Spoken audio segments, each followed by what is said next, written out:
Alors, la première question, est-ce que vous pouvez nous parler un petit peu des thèmes choisis pour cette première édition?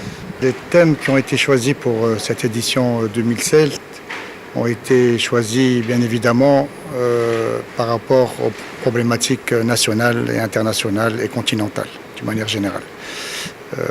Nous avons pu analyser et étudier à travers tout ce qui s'est passé au niveau international en matière de terrorisme ou de grande criminalité, de la gestion des flux migratoires, qui avait énormément de problèmes et que les problèmes s'accentuaient et que les problèmes devenaient de plus en plus complexes. Donc c'est pour ça que nous avons choisi ces trois thèmes. Le premier thème, c'est le terrorisme et le cyberespace.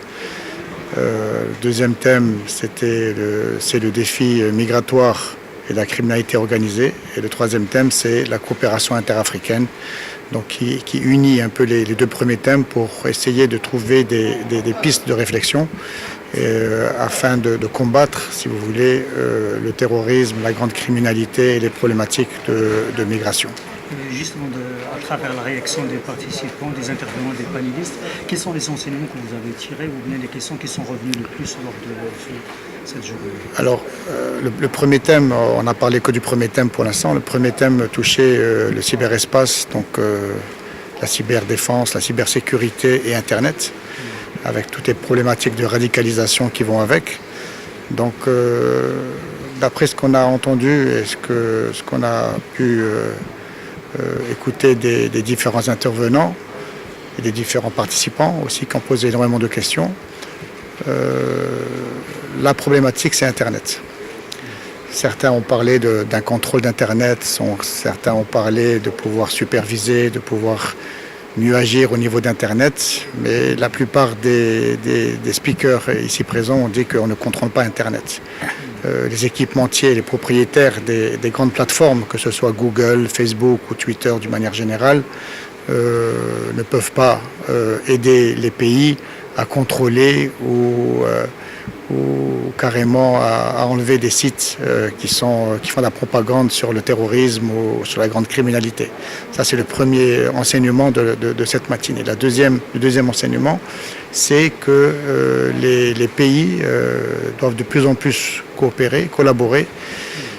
Mais pour ce faire, il faut mettre à jour les différentes législations au niveau national et au niveau continental afin qu'il puisse y avoir un échange d'informations entre les différents pays. Donc ce sont les deux grandes idées qui sont sorties de cette matinée.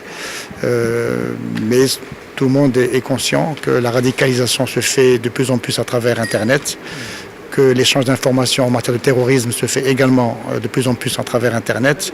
Donc c'est un sujet qui est d'actualité et qui va être de plus en plus discuté afin de trouver des pistes. Et justement pour la troisième édition, est-ce que vous allez travailler sur la même question? Est-ce qu'il y a d'autres pistes de réflexion sur lesquelles vous réfléchissez?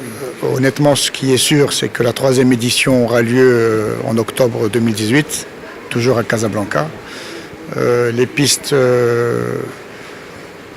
pour trouver un thème ne sont pas encore vraiment réalisés. On est encore en train de trouver, de chercher. Le comité scientifique d'Atlantis travaille dessus, mais ce seront des thèmes qui seront d'actualité et qui seront également liés à les grandes problématiques de sécurité et de défense à travers le continent et bien évidemment à travers le monde.